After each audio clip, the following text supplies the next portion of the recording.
Hi everyone, we're just going to go over a short excerpt from the book Touching Spiritbearer to give you some examples of how setting is used to set the scene. So just a quick reminder, setting is time plus place plus mood, and we're just going to read through it and I'm going to highlight a couple of different examples. Cole Matthews knelt defiantly into the bow of the aluminum skiff as he faced forward into a cold September wind. Worn steel handcuffs bit at his wrist each time the small craft slapped into another wave. Overhead, a gray matted sky hung like a bad omen. Cole strained at the cuffs, even though he had agreed to wear them until he was freed on the island to begin his banishment. Agreeing to spend a whole year alone in southeast Alaska had been his only way of avoiding a jail cell in Minneapolis.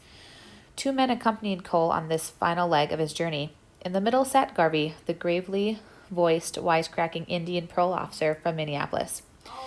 Garvey said he was a Tlingit Indian, pronouncing Tlingit proudly with a clicking of his tongue as if saying Tlingit. He was built like a bulldog with lazy eyes. Cole didn't trust Garvey. He didn't trust anyone. Okay, so that's just the first page. If you're already hooked, Touching Spiritbearer is a great book. Let your teacher know, and we can definitely try to get you a copy.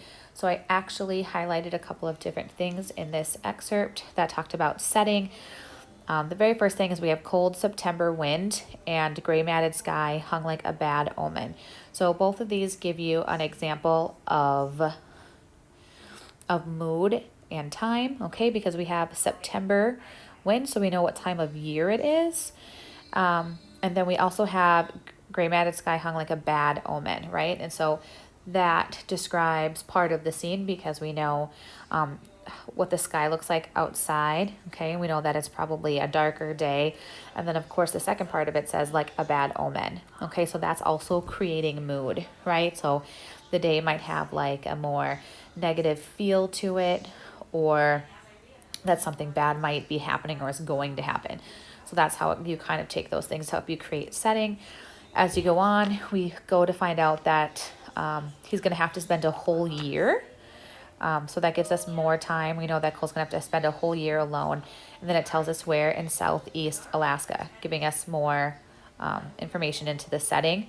And then you can see that Minneapolis is highlighted twice. So we know that it says of avoiding a jail cell in Minneapolis. So I can kind of guess or infer that that might be where he is from or where he had gotten into trouble. So that gives us a little bit of more of an idea into the setting of the book, whereas the other parts of this was more so of the actual scene that is happening right now. So those are a couple of examples of how you can find setting in a story. Thanks for listening.